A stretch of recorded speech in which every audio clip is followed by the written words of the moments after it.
Guys, this is Andy with Andy's Auto Care Plus, coming at you guys with a video about how to restore Weathertech floor mats.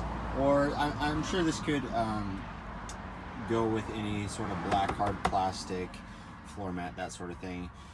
You could probably tell a little bit from the description there, if you took a look at it, of how I'm going to be doing this. I'm going to be using my Black Restore Best Friend called Solution Finish. Man, this bottle's bad. Got everywhere, all over. You can tell it's well used. I only got about that much left down there. But anyway, that's besides the point.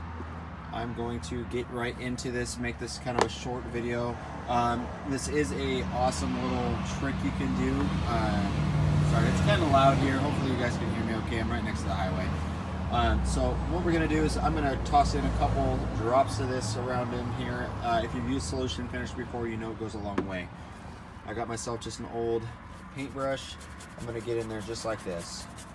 It's important to get in all those little nooks and crannies. If you've ever cleaned a WeatherTech floor mat, or if you clicked on this video and you haven't seen my other videos, and you're just searching for this kind of video, you will be the perfect candidate for this video because you know why this video is important. Basically, with that being said, WeatherTech floor mats are notorious for having little spots like this, and plus you can see it's faded. So if you want to just bring those WeatherTech floor mats back to life, this is the way to do it. So I'm going to kind of do most of it right now as you guys are watching, just so you guys can see almost the full process of it. We'll go over some of the harder areas while I got you guys on here. Hopefully it's not too chaotic looking with it bouncing around because I'm doing this one-handed. That's my other little tool that I use. Anyway, this is a great way to do this. So I'm going to get this all over the place in the little nooks and crannies. The best way to do it, if you try to use the applicator or just a microfiber, you're going to struggle. You're going to struggle getting it in all these little spots like this. So go get an old paintbrush or something and do that, because it just makes it a lot easier.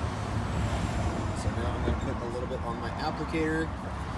Go right into, this is not very easy one-handed, so bear with me, guys.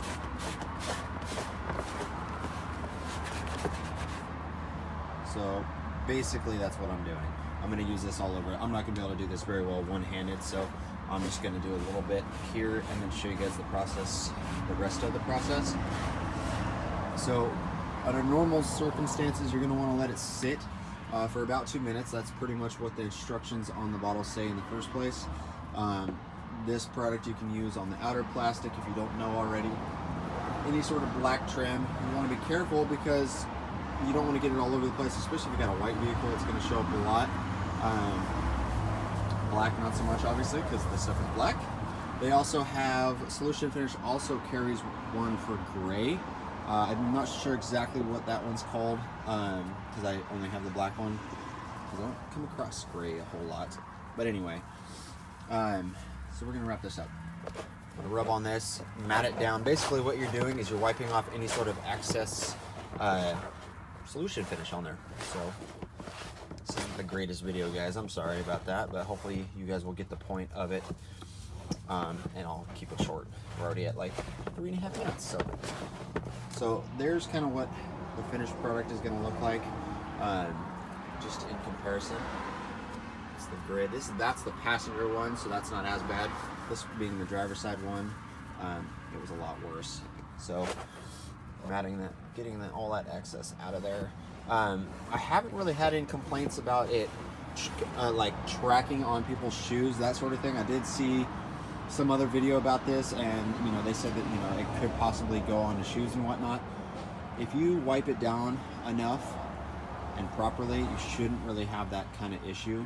But there's always that chance, so you want to make sure that you wipe up as much of this excess product as possible.